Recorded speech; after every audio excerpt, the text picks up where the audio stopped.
Breaking news చూస్తున్నాం. పెద్దపల్లి జిల్లా BRS లో కార్యకర్తల సమావేశం రసబసగా సాగింది. సీనియర్ నాయకులను గుర్తించడం లేదంటూ మాజీ కౌన్సిలర్ తబ్రోజ్ ఖాన్ తీవ్ర స్థాయిలో ఆగ్రహం వ్యక్తం చేశారు. కొంతమంది నాయకుల తీరు వల్లే పార్టీకి తీవ్ర అన్యాయం జరుగుతుందని ఆరోపించారు. ఓటమికి కారణం స్వయంకృత అపరాధమే అని మండిపడ్డారు. ఇక మాజీ ఎమ్మెల్యే దాసరి మనోహర్ రెడ్డి జోక్యంతో గొడవ సద్దుమణిగింది.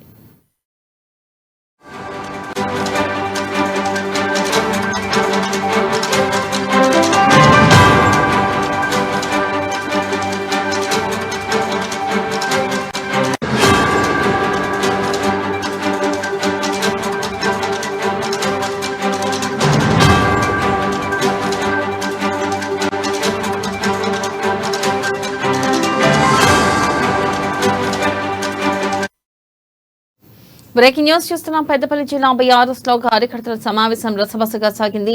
సీనియర్ నాయకులను గుర్తించడం లేదంటూ మాజీ కౌన్సిలర్ తబ్రోజ్ ఖాన్ తీవ్ర స్థాయిలో ఆగ్రహం వ్యక్తం చేశారు.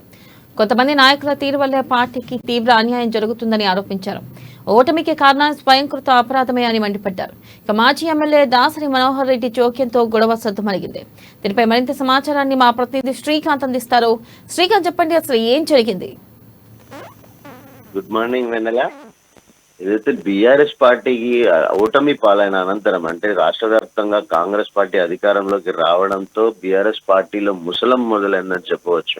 అయితే నిన్న కరీంనగర్ లో కార్యకర్తల సమావేశంలో రసాబసగా మారి కార్యకర్త ఎమ్మెల్యేలను నిలదీసిన పరిస్థితి నెలకొంది. అంటే ఒక అసమ్మతి రాగం అనేది మొదలయ్యింది. అంటే రాష్ట్ర వ్యాప్తంగా కూడా కార్యకర్తలంతా తమ నాయకులను ఎదిరించే స్థాయికి దిగజారిపోయిందని చెప్పవచ్చు బీఆర్ఎస్ పార్టీ పరిస్థితి. అయితే తాజాగా నిన్న సాయంత్రం పెద్దపల్లి జిల్లా పెద్దపల్లి మండలం రాఘవపూర్ గ్రామంలో ఫంక్షన్ హాల్లో ఏర్పాటు చేసిన బీఆర్ఎస్ పార్టీ నియోజకవర్గ విస్తృత స్థాయి కార్యకర్తల సమావేశం మళ్ళీ రసాబసగా మారిందని చెప్పవచ్చు. అయితే సీనియర్ నాయకులను గుర్తించడం లేదంటూ ఒక మాజీ కౌన్సిలర్ తీవ్ర స్థాయిలో ఆగ్రహం వ్యక్తం చేశారు. పనిచేసే వారిని స్టేజ్ పైకి పిలవడం లేదంటూ, అంటే ప్రోటోకాల్ అది, అంటే కార్యకర్తలను గుర్తించడం లేదంటూ కూడా మరోసారి పెద్దపల్లి జిల్లా వేదిక అయ్యింది. అయితే దీనికి సంబంధించి మాజీ కౌన్సిలర్ సీనియర్ నాయకులను, అంటే మేము పార్టీని మొదటి నుంచి వెన్నంటి ఉండను, అయినప్పటికీ కూడా మాకు తగిన ప్రాధాన్యం ఇవ్వట్లేదు అంటూ కూడా ఆయన ఆగ్రహం వ్యక్తం చేసిన పరిస్థితి. అయితే ఇలా తీవ్ర స్థాయిలో, అంటే నిజమైన కార్యకర్తలకు ఉద్యమం నుంచి కూడా తామంతా బీఆర్ఎస్ పార్టీతో నడిచి వచ్చామని చెప్పేసి, కానీ కేవలం చెంచాగిరి మాత్రమే నడుస్తుంది, కొందరికి కొమ్ము కాసే విధంగా కూడా అధికార పార్టీ పెద్దలు వ్యవహరిస్తున్నారు, కొంతమందిని మాత్రమే విలువిస్తున్నారు తమలాంటి నిజాయితీ కార్యకర్తలను.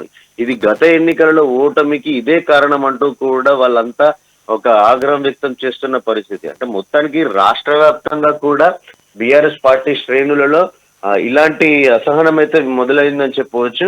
ఎక్కడికక్కడ ప్రతి చోట ప్రతి జిల్లాలో కూడా కార్యకర్తలు నాయకులను నిలదీసే పరిస్థితులు అయితే తలెత్తుతున్నాయి వెన్నెల. శ్రీకాంత్.